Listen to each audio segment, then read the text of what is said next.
আসসালামু আলাইকুম, আমি তাসমিয়া। স্বাগতম তাসমিয়াস কিচেনে। আজকে বানাবো কোরবানি স্পেশাল ঘরোয়া স্টাইলে গরুর মাংসের কারি। একদম সহজ উপকরণে ঝটপট রেসিপি। তাহলে দেরি না করে চলুন শুরু করি। এবার আসি আমার স্পেশাল স্পাইস মিক্সে। এর জন্য নিয়েছি 10-12টা শুকনো মরিচ, 3 টেবিল চামচ গোটা ধনে,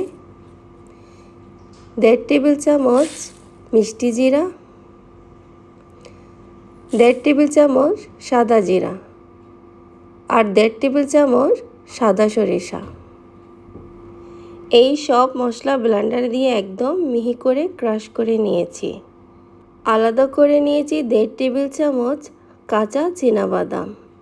এটাও ব্লেন্ডারে দিয়ে মিহি করে গুঁড়া করে নিয়েছি।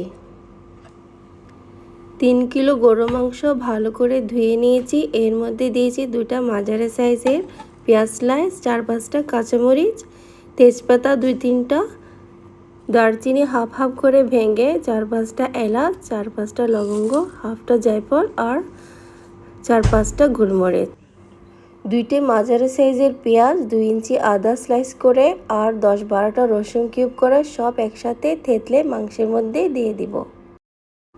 2 টেবিল চামচ লাল মরিচের গুঁড়া, 1 টেবিল চামচ হলুদ গুঁড়া, লবণ স্বাদ মতো, হাফ কাপ সরষের তেল দিয়ে সব কিছু ভালো করে মিশিয়ে নিলাম।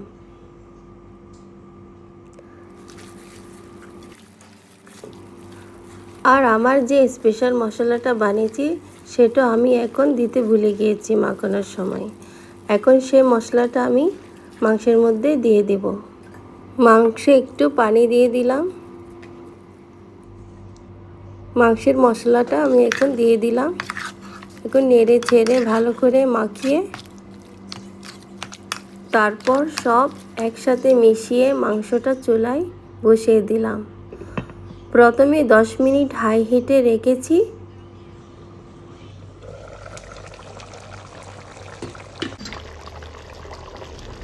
মাংসটা একটু নেড়ে ছেড়ে দিতে হবে, যেহেতু আমি এখানে বাদাম দিয়েছি। নাড়াচাড়া করে আরও 10 মিনিটের জন্য মিডিয়াম আঁচে কমিয়ে আরও 10 মিনিট কষিয়ে নিলাম। মাংস কষানো হয়ে গেলে পরিমাণ মতো পানি দিয়ে দাও। আমি আমার মতো দিয়েছি, তুমি তোমার মতো ঝোল রাখতে পারো, চাইলে ভুনাও করে নিতে পারো। পানি দেওয়ার পর লো আঁচে রান্না করো যতক্ষণ না মাংস টেন্ডার হয়ে যায়। ব্যাস হয়ে গেল আমার স্পেশাল গরুর মাংস। গরম গরম পরিবেশন করুন রুটি, পরোটা, নান, লুচি বা সাদা ভাতের সাথে। খেতে অনেক দারুণ লাগে। যদি রেসিপিটা ভালো লাগে লাইক, শেয়ার আর সাবস্ক্রাইব করতে ভুলবেন না কিন্তু। ধন্যবাদ।